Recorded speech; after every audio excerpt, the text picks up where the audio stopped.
que es el tema de delirium. Yo creo que todos en alguna parte de nuestra formación hemos visto a un paciente con delirium, pero probablemente no lo hemos logrado diagnosticar. ¿A qué me voy con eso?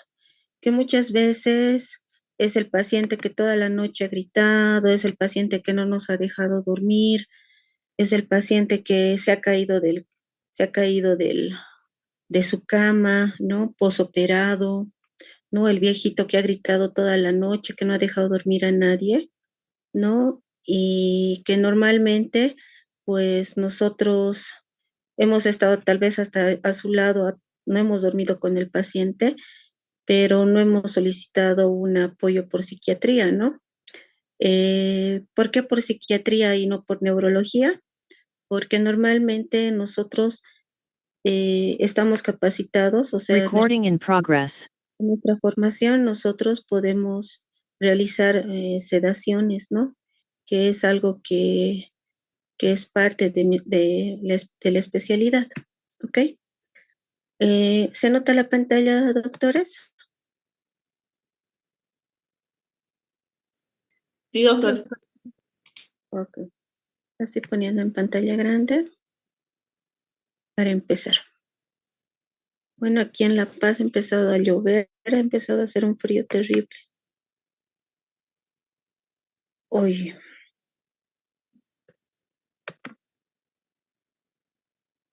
ok. Bueno, entonces cuando nosotros hablamos de delirium, vamos a encontrar en el libro de Harrison como delirium o confusión. También es conocido como síndrome confusional agudo y vamos a ir viendo que tiene varios nombres, ¿no? Dentro de este cuadro,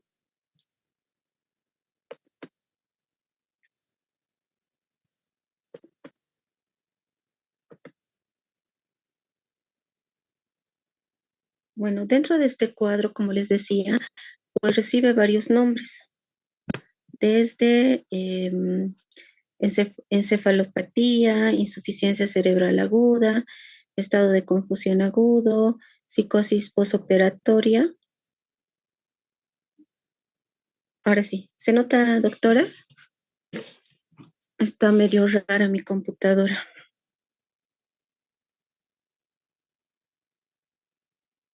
Sí, se nota bien, doctora. Ya. Bueno, Sí, todo entonces, bien, doctora. lo que les comentaba, ¿no? Cuando nosotros alguna vez nos hemos topado con alguno de estos pacientes, probablemente hemos realizado algún tipo de contención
la coherencia, la capacidad para razonar y además es un problema frecuente que ya les he dicho que vemos en medicina y que gran número de visitas a un servicio de urgencias va a terminar hospitalizándose y normalmente es una consulta en psiquiatría para ver pacientes internados, ¿no?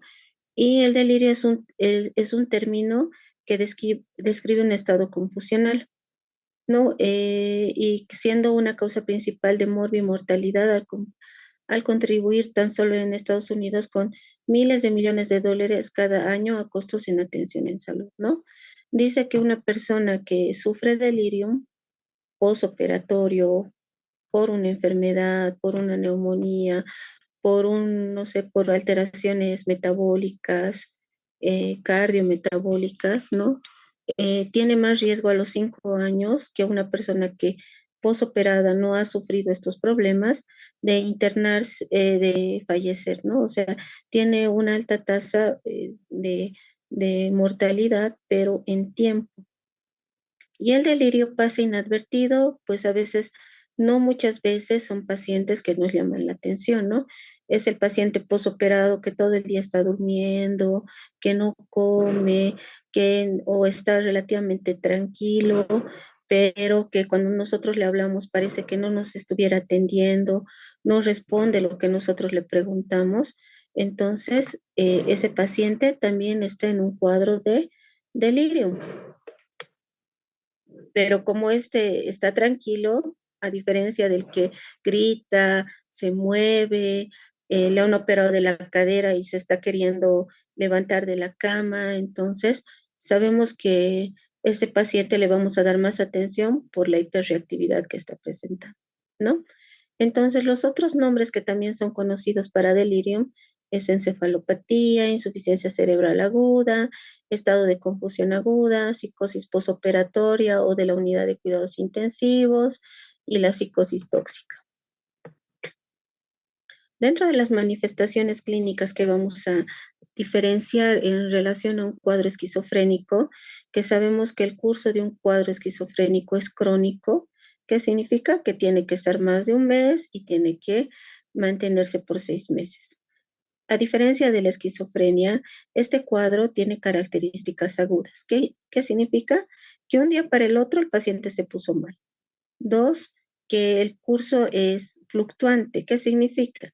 Que a veces puede estar desorientado, no se da cuenta dónde está, no te presta atención, pero a momentos el paciente puede estabilizarse, puede hablar contigo, puede tener una conversación coherente y, y nosotros pensamos que ya está bien, ¿no? Y el otro, que el curso es de días a horas. Y la característica es que el paciente no nos presta atención y que hay algunas alteraciones en las funciones cognitivas, como cuáles: memoria, funciones ejecutivas, no cumplen órdenes, tareas visoespaciales, el lenguaje a veces también se puede tornar incoherente, y los síntomas incluyen alteraciones en el ciclo del sueño. Son esos pacientes que están toda la noche despiertos, gritando, y al día siguiente están durmiendo en el día y probablemente en la noche nos van a volver a hacer lo mismo. ¿Por qué razón? Porque están alterando el ciclo del día y la noche. Pueden presentar alucinaciones, ¿no? Normalmente, aquí aquí en la sala viene a visitarme mi esposa que se ha muerto, allá hay bichos, me están molestando, ¿no? Cosas como esa que son características de un estado mental que está empezando a disfuncionar. Además, cambios en el afecto, pueden llorar, pueden reír, y normalmente también está asociado a alteraciones neurovegetativas, entre los que están la inestabilidad de la frecuencia cardíaca y la presión arterial. Entonces, aquí va una pregunta, doctores. ¿El síndrome confusional agudo se caracteriza por?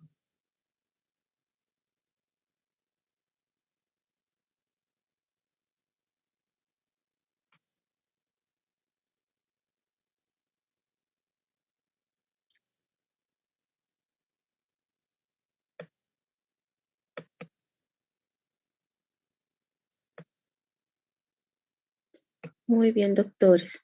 El inicio es de curso es de curso brusco, es de inicio brusco y de curso fluctuante. El esquizofrenia es de curso progresivo, que significa de a poquito va empezando los síntomas y ya luego eso se mantiene, ¿no?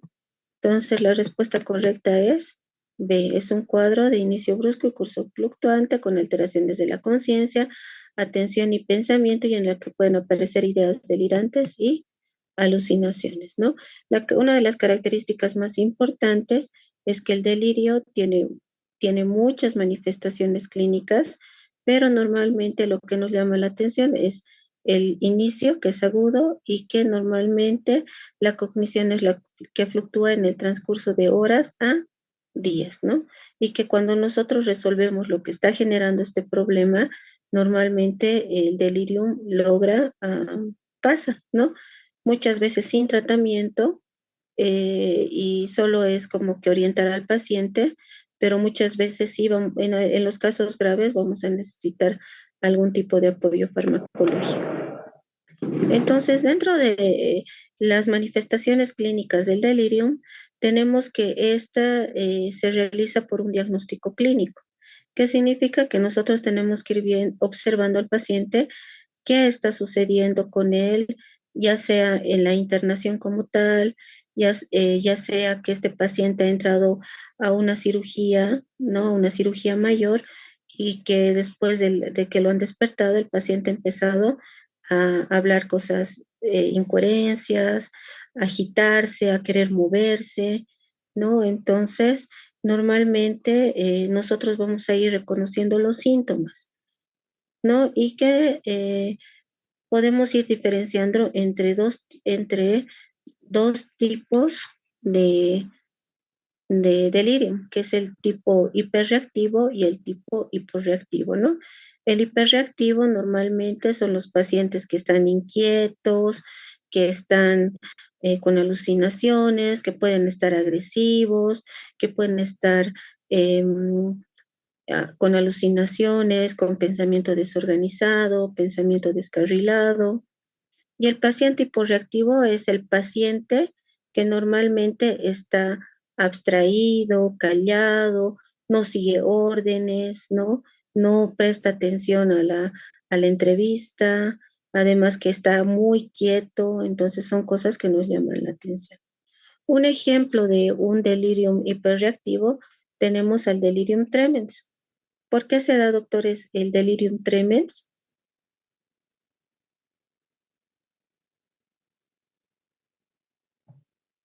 ¿Cuál es la En alcohólicos, doctora. en alcohólicos? Pero ¿en qué etapa de alcoholismo? O sea, ¿en qué etapa se da normalmente o por qué razón? En la abstinencia, doctora. Sí, en la abstinencia en alcohol en pacientes alcohólicos crónicos, en algunos casos algún paciente puede presentar, después del abandono del alcohol, puede presentar ideas de puede presentar ideas delirantes, alucinaciones intensas, agitación, además de los síntomas neurovegetativos, ¿no? Que siento que mi corazón se está saliendo, que no puedo respirar, que mis manos se adormecen, que siento que me voy a calambrar, ¿no? Que siento que mi cara está adormeciéndose. Entonces, esos síntomas, todos y en una intensidad tan alta, si este paciente no es tratado, puede ser que por todos estos síntomas el paciente pueda fallecer. Entonces, el delirium tremens es una urgencia que debe tratarse, ¿no? Y no castigar al paciente, digamos, ay, este alcohólico, bueno, que soporte, digamos, y luego fallece, entonces es porque nosotros, ese sistema parasimpático estaba hiperreactivo y no hemos hecho nada para tratar de regular una función, ¿no? Y en contraste, tenemos el tipo hipoactivo que se puede dar en pacientes con intoxicación por benzodiazepinas o pacientes que mezclan alcohol con benzodiazepinas, ¿no? Que normalmente están abstraídos, inmóviles, con apatía notoria, bradicinesia, ¿no? Y normalmente eh, esta característica hace que nosotros no les prestemos tanta atención, pero ese paciente, como les digo, también está en un cuadro de delirium, ¿no?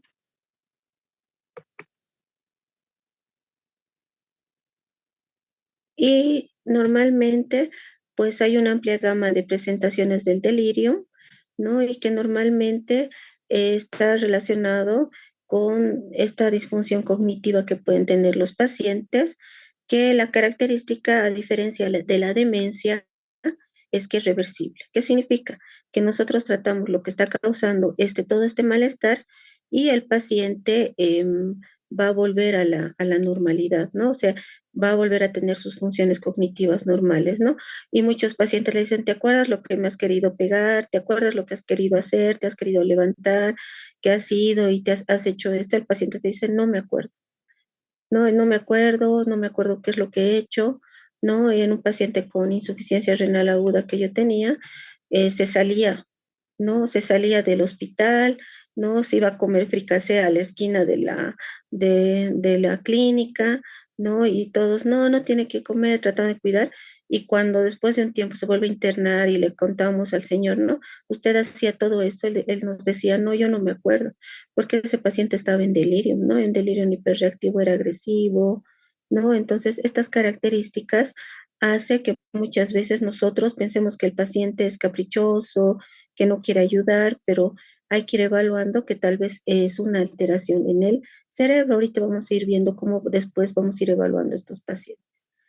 Y que normalmente también los pacientes hiperreactivos pueden presentar una agitación característica con temblores, ¿no? Y la inestabilidad neurovegetativa que ya les he dicho, y que normalmente presentan una alteración que aparentan tranquilidad muy a menudo y pasan inadvertidos, ¿no?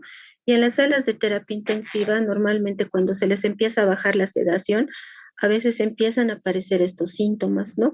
De un delirium como tal, que no significa que tenemos que volver a sedarlos, sino que podemos ir apoyándonos con ciertos antipsicóticos para que podamos quitar la sedación, porque tal vez ya no es necesario tenerlo dormido o intubado al paciente, ¿no? Y que, como les digo, es un cuadro reversible. El paciente, después de que se trate la noxa, que vamos a ir viendo que pueden ser varias cosas que pueden alterar a nuestra mente, el paciente va a resolver el cuadro. Normalmente el delirium se da en ancianos, ¿no? Es una característica. Y en algunos casos en los que el paciente no ha sido tratado, no ha sido, ese delirium ha pasado inadvertido o no ha sido controlado, sí puede dejar a futuro algunas alteraciones cognitivas como una secuela del delirium como tal. O dos, que este paciente por cualquier otra situación, normalmente ese cerebro se vuelve hipersensible y vuelve a tener delirium, ¿no? Frente a cualquier estímulo, ¿no? Y eso ha pasado después del COVID, ¿no?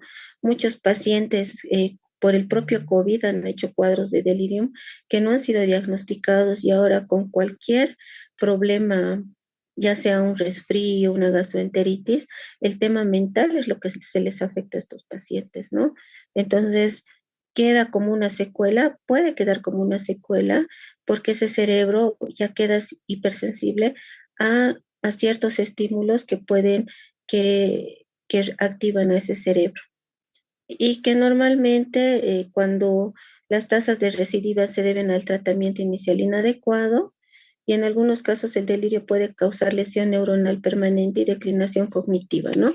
¿Por qué? Porque ya son personas de la tercera edad, como les decía, es más frecuente en ancianos, entonces ya tienen como alguna predisposición, ya sea por la edad como tal, que puede generar este problema.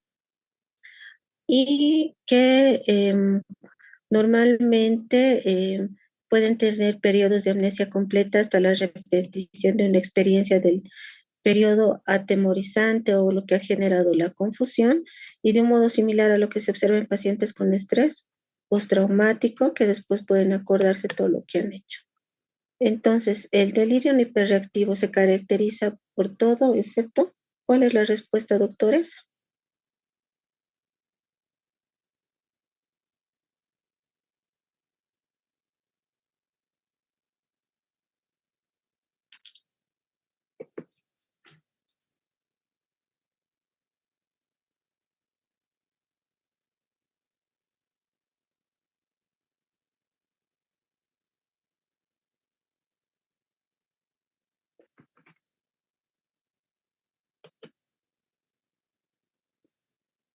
Ok, la respuesta correcta es B, muy bien. ¿Y el delirium tremens es considerado? ¿Cuál es la respuesta correcta?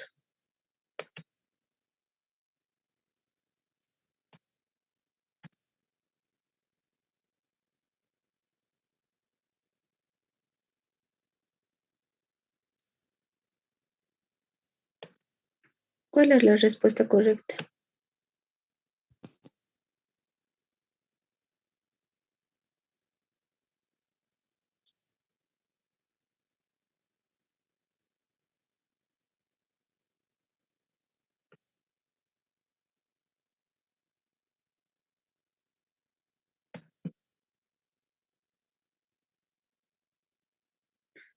Ok, muy bien, doctora, la respuesta es E.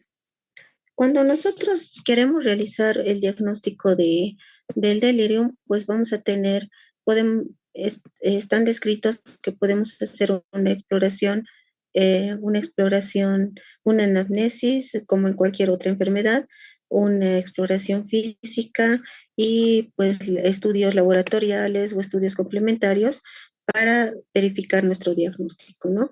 Pero dentro de, hay un algoritmo que se utiliza que es fácil de manejar en pacientes con delirio, ¿no? Que son los criterios de la CAM para diagnóstico de delirium como tal. Entonces, lo que nos dice es que tenemos que tener la característica uno y 2, ¿no? Para tener, y por lo menos la 3 o la 4 para tener el diagnóstico de delirium, ¿no?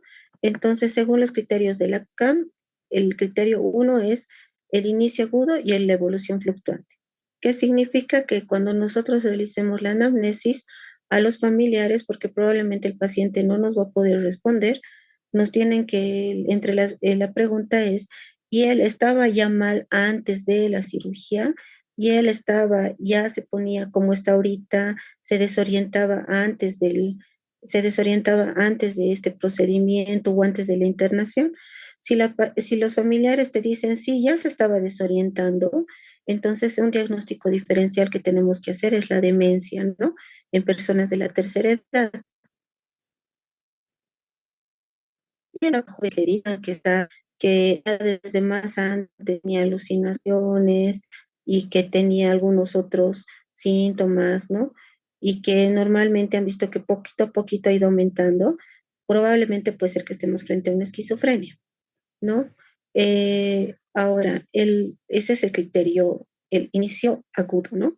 Y el curso fluctuante, que es que a veces está bien y a veces está mal, que también es una característica de la demencia.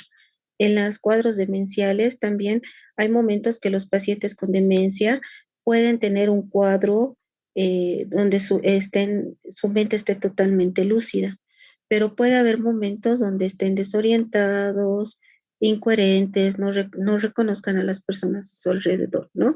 Pero ya sabemos que por el antecedente esto ha empezado mucho más antes. Y a diferencia de la esquizofrenia, que el cuadro es progresivo. ¿Qué significa? Que empiezan con algunos síntomas y si no se trata, el cuadro se va agravando. El segundo criterio que tiene que haber es la falta de atención o atención dispersa, que significa que el paciente no logra enfocar su atención en lo que nosotros podemos estar entrevistando, no, no, se le dificulta decirnos qué le está sucediendo. Podemos hacer algunos ejercicios con los pacientes para darnos cuenta de su estado de atención, como pedirles que cuenten como múltiplos del 2, ¿no? 2, 4, 6, 8, 10, digamos. Y entonces ir aumentando y ver hasta qué punto el paciente, o algo un poco más complicado como impares, ¿no? Uno, 3, 5, 7, ustedes le dan el número y él tiene que repetir. Si él no hace el ejercicio y se queda a medias o no responde, es que probablemente está en un estado confusional. Y los criterios que pueden estar, el criterio 3 o el criterio 4 para diagnosticar, tenemos primero el pensamiento desorganizado. Normalmente el paciente es incoherente, no tiene una conversación larga o una conversación extendida. Normalmente el pensamiento está desorganizado y se muestra por cómo él nos habla. El lenguaje también llega a ser desorganizado o puede ir cambiando de tema a tema y y va cambiando de tema a tema.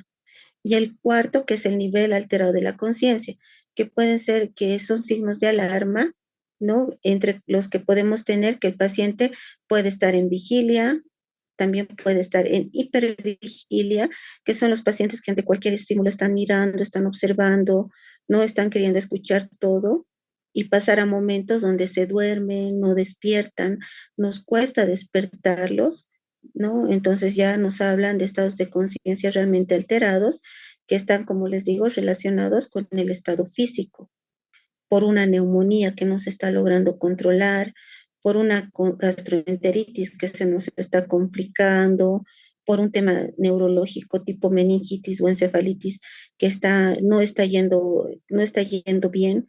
Entonces, esto mismo o un desequilibrio hidroelectrolítico que puede ser que esté peor, ¿no? Que nos está avisando que el cuerpo está mal y por eso la mente está empeorando también.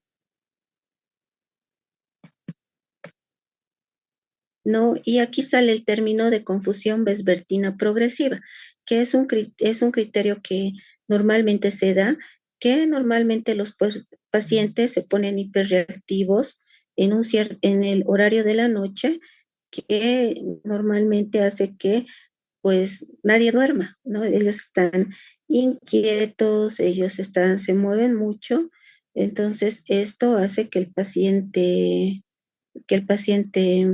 pues, que este paciente sea un problema al entorno familiar. Entonces, según los criterios de la CAM, ¿cuál de estos criterios corresponde a los criterios de la CAM?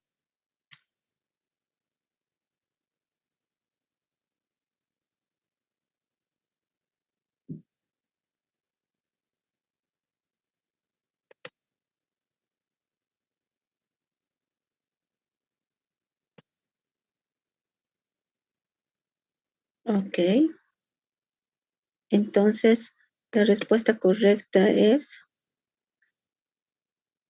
la, algunos dicen E y otros dicen B.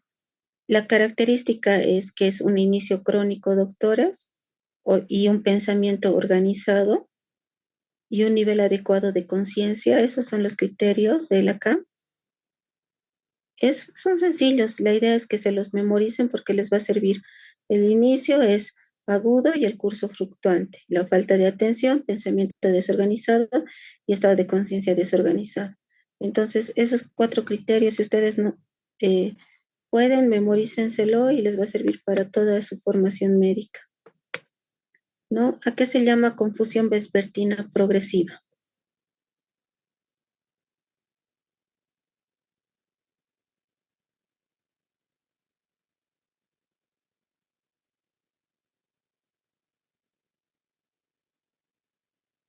Algunos dicen B, acabo de explicarles. Inciso A.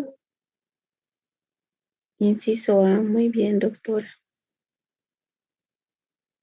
No, entonces la respuesta son los síntomas de delirium que se agravan en la noche.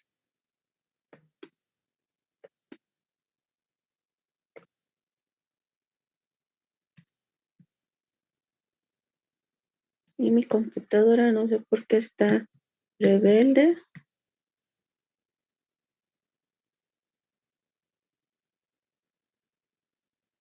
Ya. Cuando hablamos de factores de riesgo para que un paciente llegue a tener un delirium, primero tenemos que tener en cuenta la edad, ¿no? Mientras tengan edad mucho más avanzada, entonces la disfunción cognitiva, o sea, el delirium como tal, va a ser mucho más frecuentes.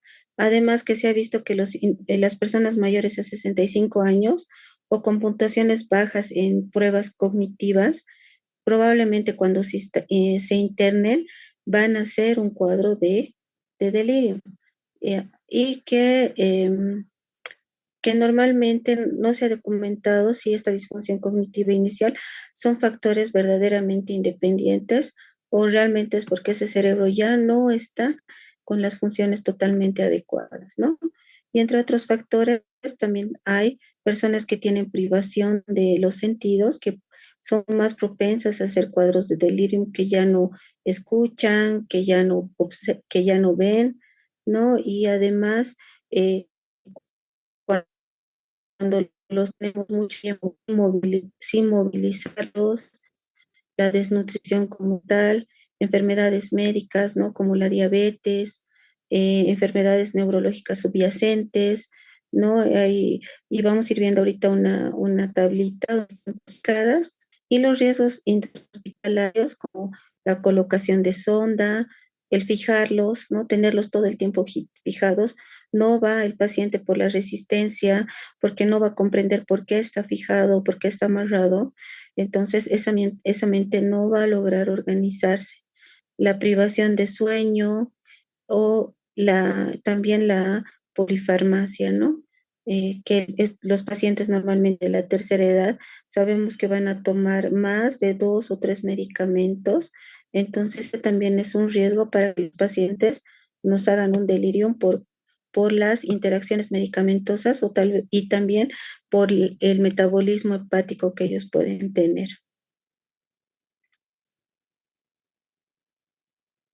Y es evitar ciertos riesgos fundamentales que podemos ir viendo en el delirium, que vamos a explicar en prevención, como tenerlos en un cuarto oscuro, como que no tenga ese cuarto ni un reloj, ni un calendario donde los pacientes se den cuenta dónde están, con quién están, o que solo estén rodeados de personas extrañas a ellos, hacen que el cuadro de delirio pues no mejore, ¿no? Y entre los factores de riesgo quirúrgico, perdón, tenemos que normalmente se ha asociado a una tasa alta de delirium a pacientes que son intervenidos en cirugías mayores, ¿no? Como el tema de las cirugías de cadera, ¿no? Además de cirugías cardiopulmonares o el exceso de analgésicos también que pueden hacer que el paciente entre en un delirium, sobre todo con el exceso del uso de opiáceos, ¿no? Como el tramadol en nuestro medio, y que normalmente que se haya usado en la cirugía anestésicos inhalantes, y que los periodos postoperatorios inmediatos sean largos, ¿no? Entonces, esta pregunta, doctores, ¿factores de riesgo identificados para desarrollar delirium son? ¿Cuál es la correcta?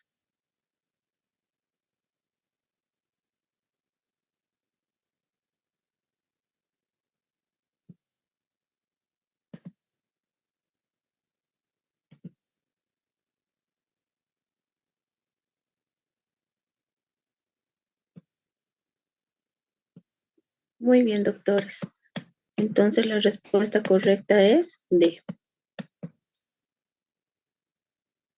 Cuando nosotros, mi computadora no sigue, hoy mi computadora decidió revelarse desde la tarde. Bueno, en la parte epidemiológica, lo que tenemos que tener claro es que los estimados de delirium en pacientes hospitalizados fluctúan entre un 10 a un 50%, y se han comunicado tasas más elevadas para ancianos sometidos a cirugías de cadera. Que los pacientes de edad avanzada que están en cuidados intensivos tienen tasas más del 75% para hacer un cuadro de delirio. Y fuera del contexto hospitalario, sobre todo en pacientes internados en asilos o en residencias para personas de la tercera edad, el 50 al 80% se encuentran pueden hacer un cuadro de delirium, ¿no? Y que hasta la fecha un episodio de delirium se consideraba como un trastorno transitorio, y que normalmente el pronóstico es benigno cuando nosotros resolvemos la anoxia que está causando el problema. Y que los enfermos de delirio intrahospitalarios tienen una mortalidad 5 veces más elevadas en los meses y años subsiguientes a la enfermedad en comparación con los pacientes hospitalizados sin delirio. Y que los estimados recientes de mortalidad intrahospitalaria en pacientes con delirio ha fluctuado entre 25 y 33% parecidas a las tasas de septicemia. Y los enfermos con episodios de delirio intrahospitalario tienen una mortalidad 5 veces más elevada en los meses y años subsiguientes a los que no nos han hecho este tipo de cuadro. Y los enfermos con delirio hospitalizados tienen estancias más prolongadas, más posibilidades de ser ingresados a un asilo y una mayor tendencia a experimentar episodios subsiguientes de delirio y declinación cognitiva. En consecuencia, tienen mayores enormes efectos económicos, ¿no? Entonces, muchas veces, ¿qué es lo que pasa? Que estos pacientitos, eh, mientras más tiempo estén en la internación como tal, nosotros sabemos que hay mucho más riesgo de que ellos se contagien alguna infección intrahospitalaria. Y esa infección intrahospitalaria que por el que el paciente se va a quedar internado, va a hacer que el cuadro de delirium vaya persistiendo. Entonces entramos en un circuito del que es bien complicado salir, porque por una parte el paciente no le estamos dando el alta por la descompensación mental, pero por otra parte tenemos riesgo a que tenga una descompensación física que otra vez nos va a volver a causar una descompensación mental, ¿no? Entonces, en estos casos, normalmente lo que se sugiere es un manejo si todavía no hay ninguna enfermedad y la idea es, aunque esté con delirium, tratar de sacarlo lo más antes de la internación y pedir a la familia que se haga cargo porque ese cuadro va a revertirse si es tratado adecuadamente, pero el riesgo es mucho mayor que el paciente se nos quede internado, ¿no? A no ser que sea un delirium grave de esos pacientes que gritan, golpean, ¿no? Entonces ya sabemos que la familia probablemente no se va a hacer cargo, entonces hay mucho más riesgo también de complicaciones. ¿Y cuál es, doctor, es correcta en esta pregunta? En relación al delirium es falso, ¿cuál de estas es falso?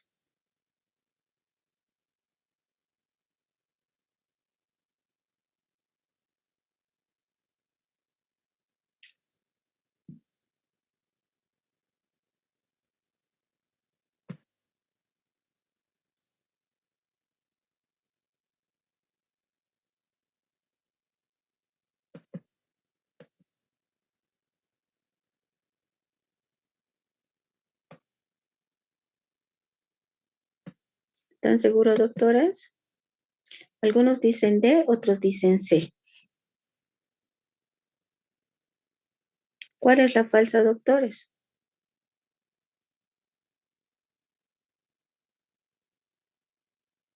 Bueno, esta pregunta creo que está reñida.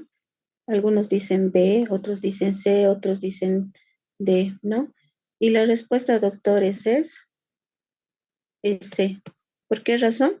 Porque fuera de los ambientes hospitalarios, los pacientes que viven hemos dicho que viven en asilos, que viven en casas de retiro, normalmente pueden también hacer cuadros de delirio, ¿no? Y para los que han puesto, digamos, la B, es que sí, el delirio es un cuadro benigno, a no ser que nosotros no tratemos, no hagamos medidas de apoyo, entonces en esos casos puede complicarse. Y la otra es que los pacientes en los cuidados intensivos van a hacer un delirio probablemente cuando empiecen el retiro de la sedación, ¿no? Entonces es algo que pasa y en ese porcentaje, o sea, el porcentaje es alto de los pacientes que hacen delirium en cuidados intensivos. Dentro de la patogenia, ¿no? Tenemos que pues se ha relacionado, no, aunque no hay una teoría específica en relación al delirium, pues sí sabemos que uno de los sistemas que está afectado es el sistema, el famoso SARA, ¿no? Que nosotros conocemos, que es el sistema reticular ascendente, ¿no? Que es el sistema que controla nuestros estados de conciencia, que ya hemos visto que en el delirium es uno de los que está afectado. Además que, bueno, el SARA se encuentra en el tronco encefálico, la corteza prefrontal y los lóbulos parietales son los que se encuentran, se han relacionado con los cuadros de delirio. Además que en los accidentes cerebrovasculares isquémicos, normalmente, a no ser que haya otro factor, normalmente estos pacientes no nos van a hacer delirium. ¿Qué significa? Que muchas veces en cuadros neurológicos de ABCs, solo el foco donde ha habido el sangradito es donde, o la isquemia, perdón, es el lugar donde esas funciones van a estar alteradas, ¿no? Dice que las lesiones y han relacionado que los lóbulos parietales están afectados porque en algunos a veces con lesiones parietales derechas y talámicas, normalmente se ha visto que estos pacientes tienden a hacer cuadros de delirio, ¿no? Además que se ha visto una alteración en las regiones corticales y subcorticales en el funcionamiento. Además que en el electroencefalograma, en personas con delirium, por lo general, muestran una lentitud simétrica que es un dato no específico, pero que apoya nos está hablando de una disfunción cerebral difusa y que normalmente se han relacionado algunos neurotransmisores en los cuadros de delirio. Tal vez uno de los más importantes es el tema de la acetilcolina. ¿Por qué razón? Porque normalmente por las acciones anticolinérgicas que tienen, algunos medicamentos pueden hacer que en estos pacientes, en algunos pacientes, por uso de medicamentos anticolinérgicos, hagan cuadros de delirio. Tal vez entre los más importantes que nosotros conocemos, tenemos en mi caso, la amitriptilina, la sertralina, ¿no? Los antiespasmódicos como la iosina, antialérgicos como la clorfeniramina, ¿no? Que alguna vez lo usamos sin prescripción médica y a veces, alguna vez he visto a algún paciente que ha hecho delirium por antihistamínicos, ¿no? Y también aunque no crean, por dexametasona, ¿no? Por la inyección de dexametasona hay que tener cuidado en las personas adultas. Además que por uso de benzodiazepinas, ¿no? Pero normalmente uno de los sistemas que más hablamos es el sistema de la deficiencia de la acetilcolina. Otro mencionado es el tema de la dopamina. ¿Por qué la dopamina? Nosotros tenemos que saber que hay o sustancias neurotransmisoras que son las que activan nuestro cerebro, ¿no? Y sabemos que la dopamina es un gran activador de cerebro. Por eso las personas en temas de adicciones también se activa por el consumo de sustancias el sistema dopaminérgico, ¿no? Entonces, esta sustancia también está relacionado al tema del delirium como tal. ¿Y en quiénes vamos a ver? En los pacientes con Parkinson, ¿no? Por el uso de antiparkinsonianos, muchas veces podemos hacer que el paciente mejore los síntomas del Parkinson, pero podemos descompensarlo mentalmente, ¿no? Y puede estar delirante, con alucinaciones visuales, fluctuaciones en los estados de ánimo o confuso por el uso de antiparkinsonianos, que siempre a la familia, cuando nosotros vamos a iniciar uno de estos tratamientos, siempre es importante explicarles las posibles complicaciones que pueda tener. ¿Por qué razón? Porque si no saben los pacientes que puede ser un efecto del medicamento y retirando el medicamento probablemente estos síntomas van a desaparecer, ¿no? Uno, a veces pueden seguir dándole el medicamento o dos, ya no volver a la consulta, ¿no? No buscar otra opción terapéutica que haga que un paciente pueda mejorar por las complicaciones que podían haber visto en su familiar y que nosotros no hemos sido capaces de informar. ¿Se escucha bien, doctores?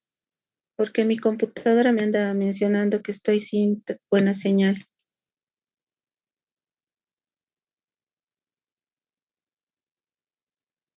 Se escucha bien, doctora. Ok. Bueno, dentro de esta es una pregunta. ¿Se han relacionado ciertas áreas cerebrales con el desarrollo del delirio? ¿Cuál es la respuesta correcta? ¿No? Entonces se van a cortar de los lóbulos parietales por los AVCs que se han visto, el tronco encefálico porque es el que activa todo el cerebro y la corteza prefrontal porque es la que recibe órdenes. ¿Ok, doctores?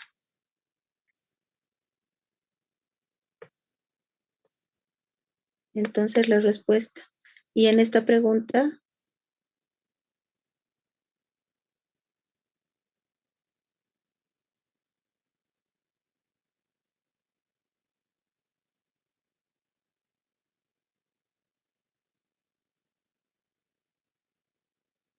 algunos dicen D, otros dicen B. En realidad les he hablado de dos neurotransmisores. Entonces, si ya hay dos en esas, ¿cuál creen que es la respuesta? Bien, Iván. La respuesta es C, ¿no? Normalmente que hemos hablado en esquizofrenia, que cuando uno de los neurotransmisores está alterado, probablemente todos los otros neurotransmisores igual van a sufrir. ¿Por qué? Porque normalmente el sistema químico en nuestro cerebro se tiene desbalances muy claros cuando hay alteración de una sustancia, ¿no? Entonces, digamos, como en pacientes con Parkinson, que sabemos que el problema es la dopamina, esos pacientes van a tener problemas afectivos, ansiedad y todo eso, pero más por la alteración neuroquímica que se está dando en sus cerebros, ¿no? Ahora, cuando nosotros hablamos de causas de delirium, hay varias, desde sustancias tóxicas, trastornos metabólicos, infecciones endocrinas, cerebrovasculares, vamos a ver neurológicas, ¿no? ¿Qué significa? Cualquier, cualquier noxa, cualquier evento, cualquier situación, cualquier enfermedad, cualquier bacteria que nuestro cuerpo esté generando algún tipo de molestia, normalmente el cerebro es el que activa muchas cosas, como el tema de la fiebre, ¿no? O sea, el cuerpo sabe que hay algo, entonces la fiebre es una forma de respuesta y el delirio también es una forma de explicarnos que algo no está funcionando bien en nuestro cuerpo. Dentro de las toxinas tenemos el uso de anticolinérgicos, narcóticos, benzodiazepinas. Cuando una persona joven llega en un cuadro de delirium, que son de esas personas desorientadas, que parecen como muchas veces pensamos también que es el efecto de la sustancia que puede estar consumiendo. Sí, es un efecto, pero normalmente es porque ha habido tal vez una intoxicación, que significa que ha consumido un poco más de lo que tenía que haber consumido. Entonces eso ha hecho que haya una desconexión. Sustancias como el alcohol, opiáceos, éxtasis, LSD, GPH, PCP, cetamina, cocaína, marihuana, no opiáceos, como les he dicho, son sustancias que normalmente pueden causar delirio. Venenos como inhalantes, monóxido de carbono, etilenglicol, plaguicidas pueden causar delirio. Alteraciones metabólicas como electrolitos, alteraciones hidroelectrolíticas como hipopotasemia, hiperglucemia, hiponatremia, hipercalcemia, hipocalcemia, hipomagnesemia, ¿no? Alteraciones en la temperatura como hipotermia, hipertermia, insuficiencia pulmonar como hipoxemia, hipercapnia, insuficiencia hepática que puede llegar a una encefalopatía hepática, insuficiencia renal, insuficiencia cardíaca, deficiencia de vitamina B12, deshidratación, desnutrición, anemia, infecciones como infecciones urinarias, neumonía, ¿no? Infecciones en tejidos blandos. Normalmente lo que más da delirium son las neumonías. Además de infecciones del sistema nervioso como meningitis, encefalitis, abscesos cerebrales. En el sistema endocrino, hipertiroidismo, hiperparatiroidismo. O sea, en síntesis es como que todo puede alterar el funcionamiento de nuestro cerebro.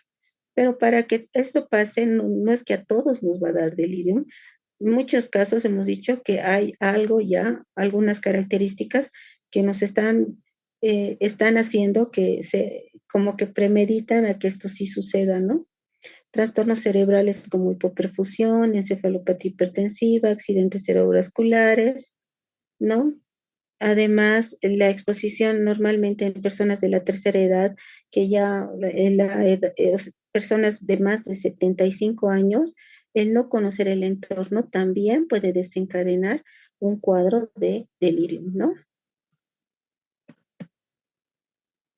Y en las unidades de cuidados intensivos se ha visto que las encefalopatías sépticas normalmente hacen una liberación de citocinas proinflamatorias y que esto se traduce también en que estos pacientes van a hacer un cuadro de delirio, ¿no? Y también ahí les decía, hay trastornos inmunitarios, cerebrovasculares relacionados con convulsiones, el cáncer como tal y el delirio terminal, ¿no? Que muchas veces hemos visto pacientes que ya están en la etapa final, ya a punto de fallecer y están desorientados, ¿no? Hablan incoherencias, eso es el delirium, ¿no? Y los pacientes dicen, pero en un momento entró la lucidez y habló y se despidió de todos, que hemos dicho que es una característica la fluctuación, ¿no? Que no todo el tiempo tienen que estar mal, a veces están bien y esos periodos de lucidez que pueden tener es como el preámbulo para ya fallecer los pacientes, ¿no? Entonces, las causas de delirium son, ¿cuáles son, doctores?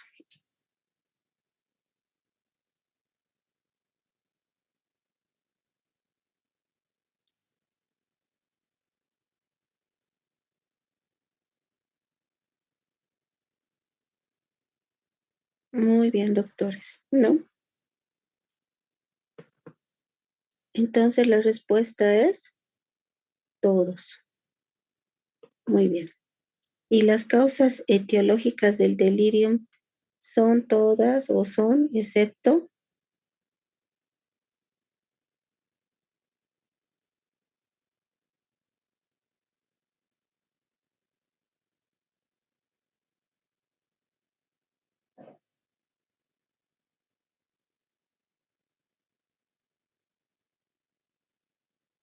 Ok, muy bien, doctores. Cuando nosotros hacemos la evaluación de un paciente con delirium, primero tenemos que tener que tiene tres características. Dentro de la anamnesis, primero tenemos que ver si ha habido una función cognitiva inicial, o sea, tenemos que evaluar cómo ha estado antes de que el paciente se nos ponga mal. La segunda es la cronología de la enfermedad actual y los fármacos que recibe en la actualidad, ¿no? Como les decía, probablemente el paciente no va a ser el apoyo que vamos a poder, él nos va a poder brindar, a no ser que lo encontremos en un periodo de lucidez que él nos puede explicar ciertas cosas, pero no, como les digo, los periodos de lucidez no duran mucho tiempo, ¿no? O sea, se puede hacer una media hora, una hora, y luego otra vez se vuelve a descompensar. Entonces, lo que vamos evaluando es la función cognitiva premórbida, ¿no? Si el paciente, podemos revisar el expediente o hablar con la familia, ¿no? Cómo él estado antes de internarse, si él ya se veía mal, si él ya se desorientaba, si él ya tenía problemas con la memoria, si es que le hablaban y él no respondía. Entonces, probablemente estábamos frente a un paciente con un cuadro, con un cuadro ya crónico, ¿no? Entonces ahí descartamos. Si nos dicen que eso ya estaba pasando desde mucho más antes, probablemente, como les he dicho, es un cuadro demencial. La cronología de la enfermedad, que normalmente ya hemos visto que tiene que ser en transcurso de horas a días y tiene que haber un punto demostrado de referencia cognitiva. ¿Qué significa? Doctora, después de la cirugía mi papá o mi mamá se ha puesto mal, ¿no? Antes estaba bien.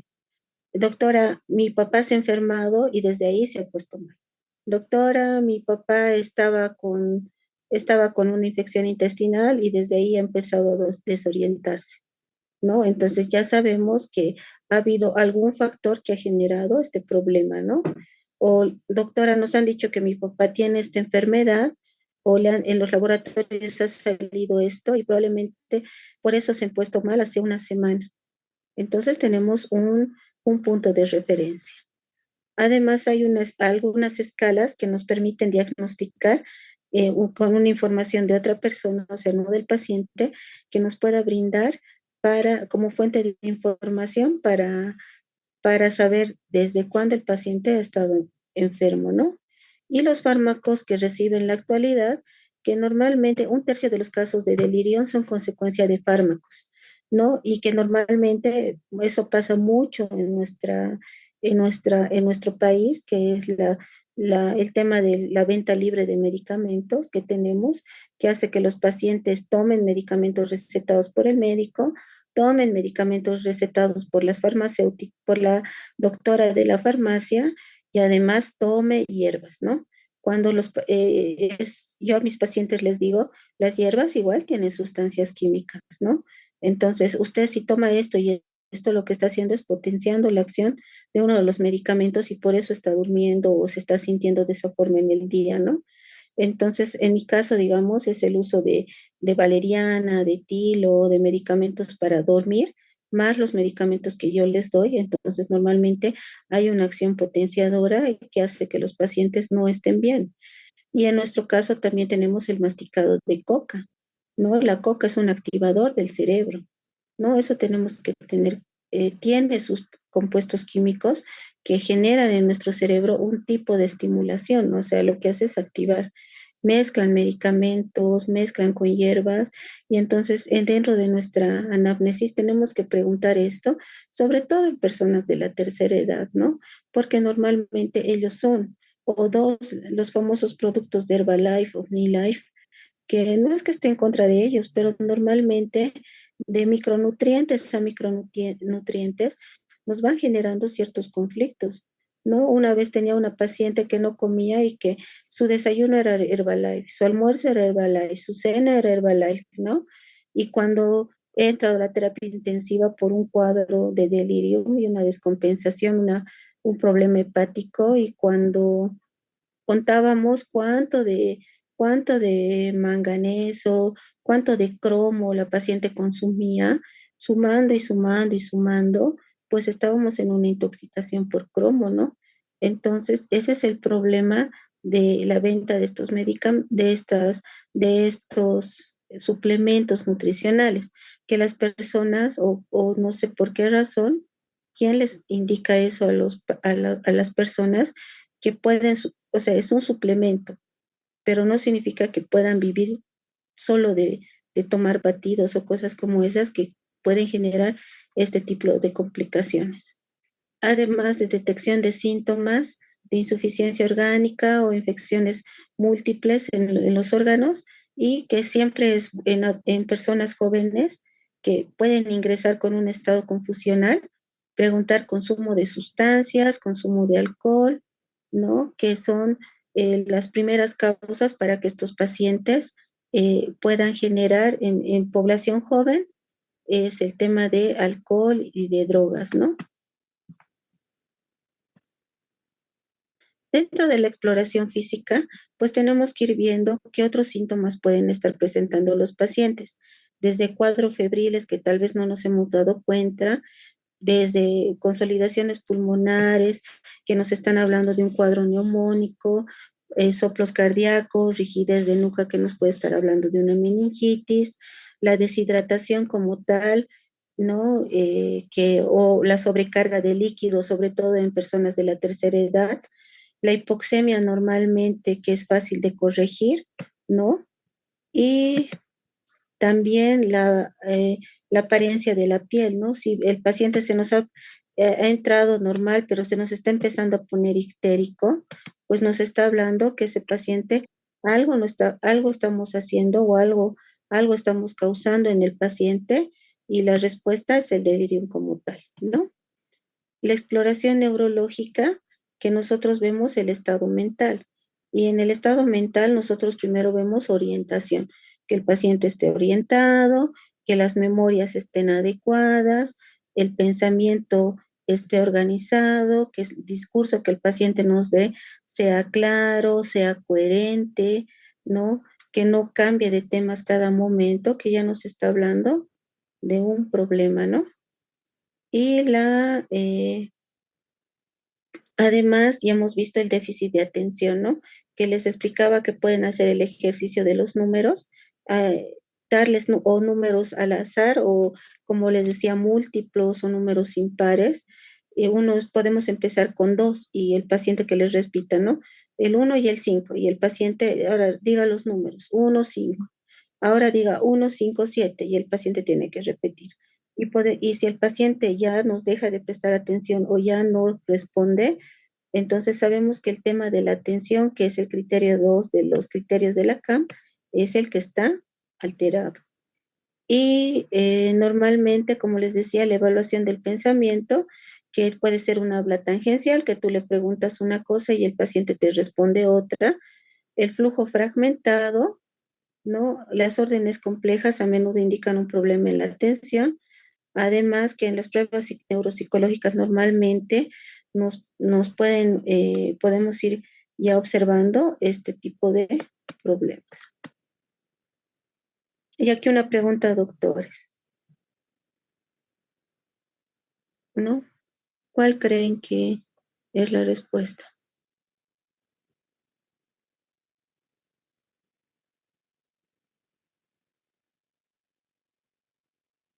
Algunos dicen C.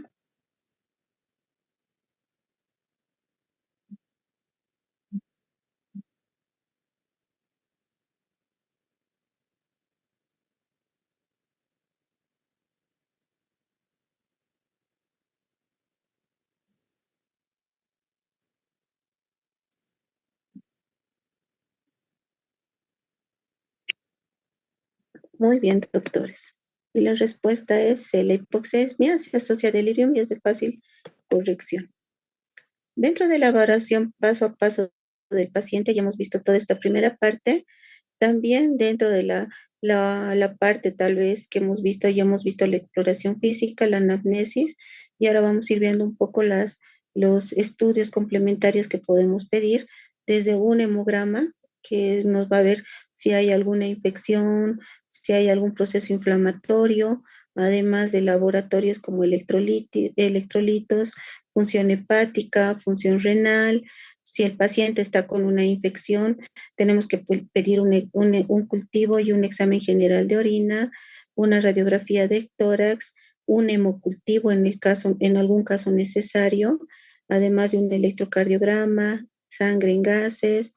En casos de personas jóvenes, vamos a tener que pedir pruebas toxicológicas, ¿no? Que son una batería que normalmente cubre 6 o 8 sustancias, además de los estudios de imagen, que normalmente nos pueden mostrar si ha habido alguna hemorragia, si ha habido alguna isquemia, además de una resonancia magnética que nos puede mostrar lugares específicos donde puede estar el problema, ¿no? Además, podemos pedir deficiencia de vitaminas, hormonas como hormonas tiroideas, cortisol, velocidad de eritrosedimentación. Si estamos sospechando en algo inmunológico, podemos pedir los famosos ANCAS, ANAS, ¿no? Que son estudios eh, más de especialidad, pero sí podemos ir, si ante la sospecha, pues podemos pedir, y estudios como en nuestra población, pues es importante el tema del VIH, ¿no? Y en el caso de que veamos algunos síntomas neurológicos, probablemente una punción lumbar, ¿no?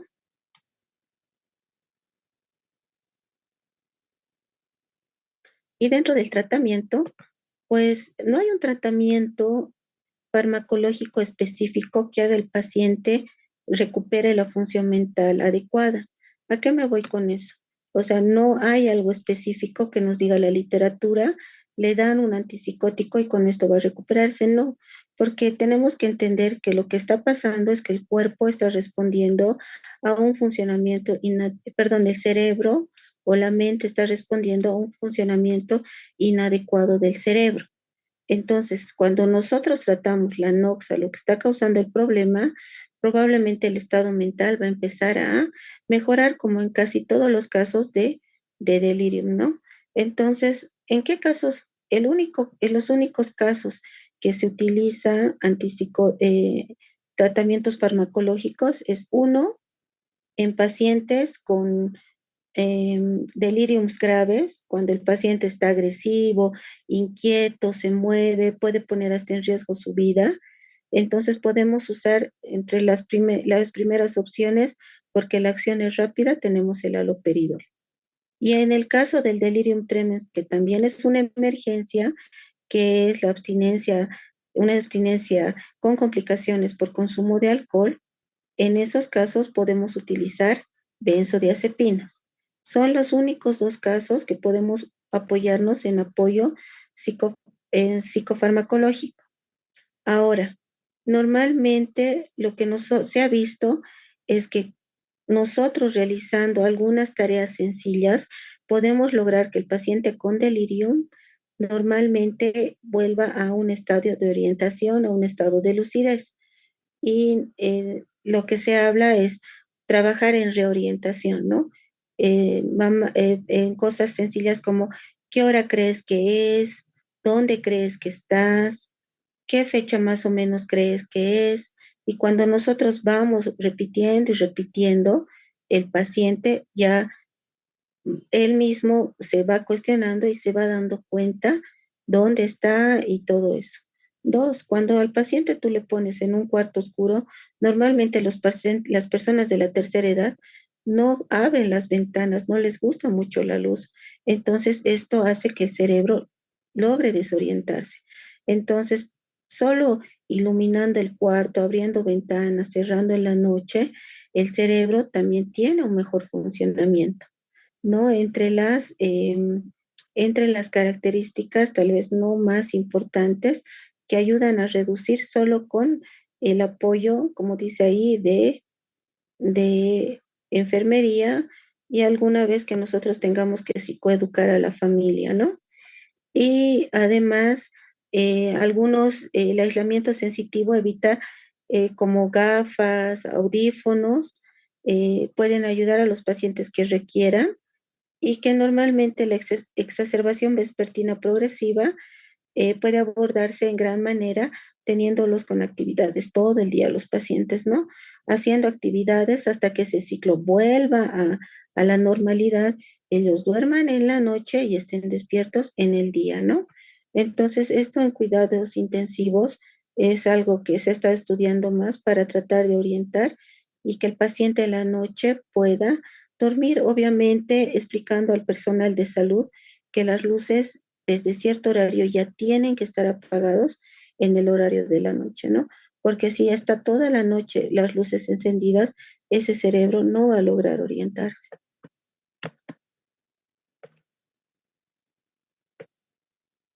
Y el tratamiento de primera elección en delirium, en caso de que se necesite medicar, ¿cuáles, doctores?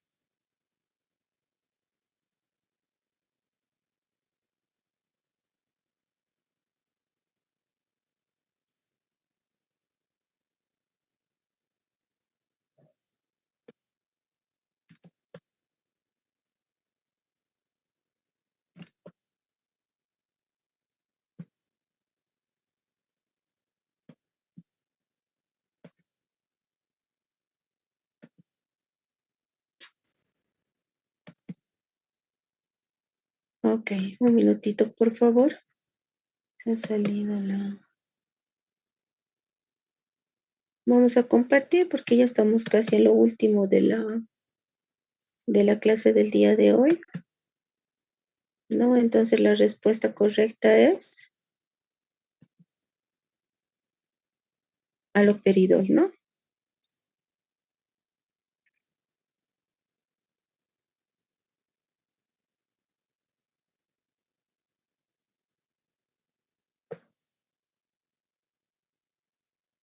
Entonces, dentro de, y está descrito en el libro que son cosas que ayudan bastante en el tema del delirio, están el abrir las cortinas, encender las luces, ¿no? Escribir fichas con el nombre del personal para que él aprenda también, para que no sienta que no conoce a las personas que están a su alrededor, sacarlo al paciente de la cama, sentarlo, ¿no? Tenerlo en una silla, solicitar ayuda, o sea, tenerlo, ¿no?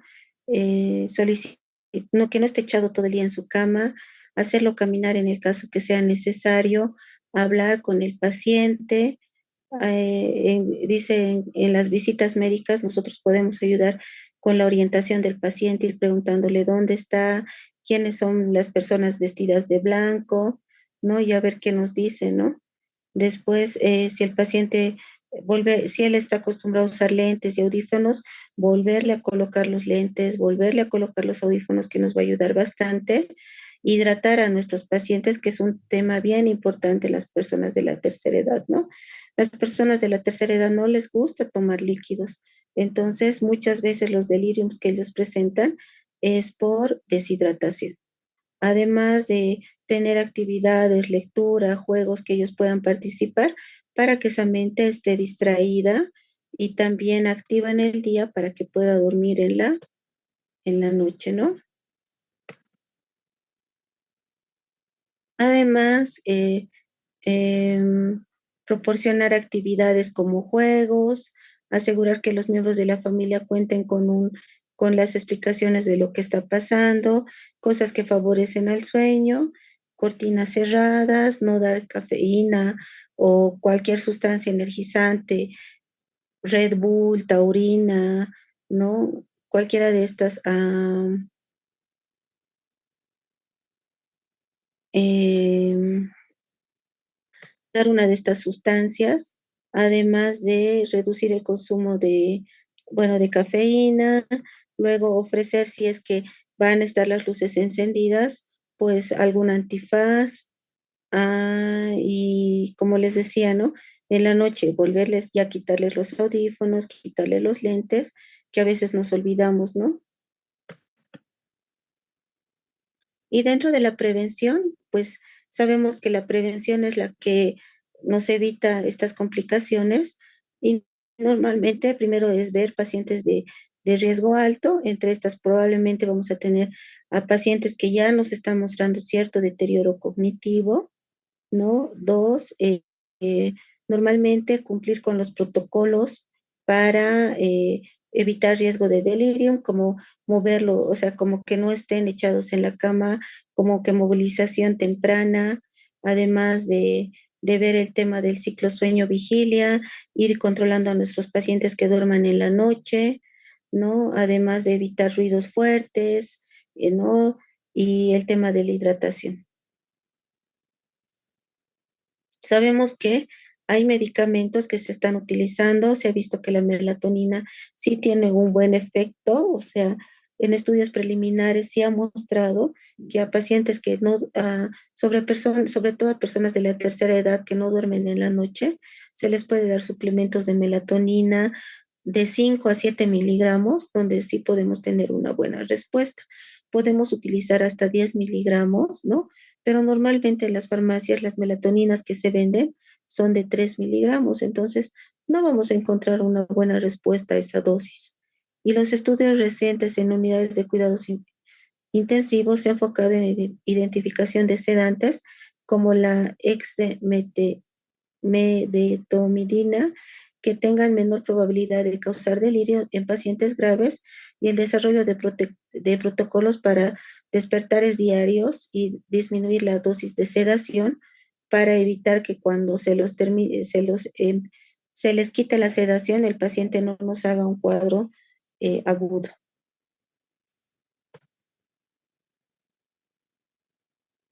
¿no?